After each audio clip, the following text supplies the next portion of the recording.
This Valentine's card is one of the millions of greeting cards sent each year to celebrate Valentine's Day. It is a common belief that Valentine's Day is a fabricated holiday made up by greeting card companies in order to profit from people looking to validate their love with material items. I happen to really enjoy the holiday though. I met my husband on Valentine's Day, we had our first date on Valentine's Day, and we got married on Valentine's Day. Not all in one day. The holiday holds many special memories for me though. Although many people feel that it is a fabricated holiday, it really does have a rich history and religious basis. There are many legends and stories that surround the holiday, from Christian priests and pagan rituals. Valentine's Day is very interesting. And that is what I'm here to share with you today, the history of Valentine's Day. I'll begin with the most commonly talked about story about Valentine's Day. According to an article on History.com titled History of Valentine's Day, legend states that St. Valentine's was a priest in Rome during the 4th century. Emperor Claudius II of Rome thought that soldiers who had no families and wives at home thought that they made better soldiers because they had nothing to worry about coming home to, no one depending on them. So he outlawed marriage between young couples and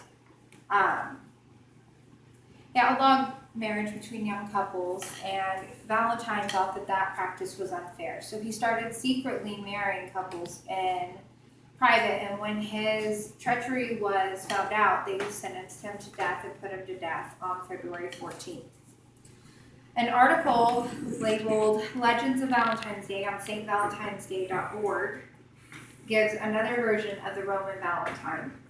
The legend says that Valentine was a Christian in Rome before Christianity was accepted and widely practiced in Rome. He was very popular with the children and unfortunately angered the emperor by not refusing to worship the Roman gods. So the emperor had him put in jail, and the children missed him while he was in jail. So they began to pass him notes and gifts while he was in jail. And this is most likely where that particular tradition comes from. Even more possible, there was a jailer and his daughter, who was blind, visited Valentine while he was in jail and spent time with him.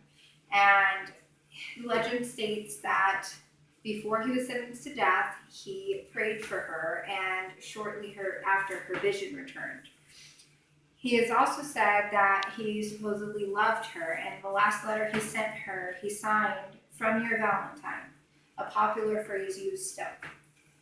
But not all legends and stories surrounding the holiday begin with a Roman priest, though. Some involve pagan rituals instead. The earliest mention of Valentine's Day dates to a pagan festival called Lupercalia. That same History.com article that I mentioned earlier explains that Lupercalia, originally celebrated on February 15, was a pagan fertility ritual held in honor of Remus and Romulus, the founders of Rome, and Faunus, the fertility god.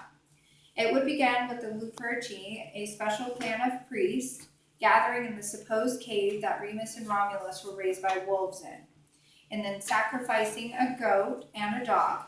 They then took the hide of the goat and dipped it in the sacrificial blood and ran through the town, slapping women and crops with the hide. They did this to bless the women and crops with fertility and luck.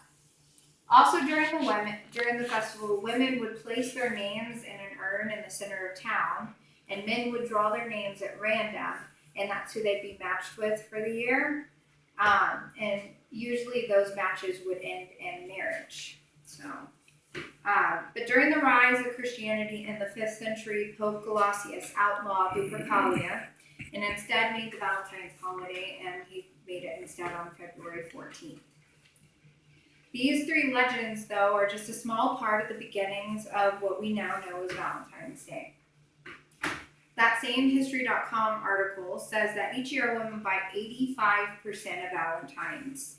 and that according to the Greeting Card Association, around 1 billion cards are bought annually for Valentine's Day. This makes it the second biggest greeting card sales holiday. Only Christmas sells more.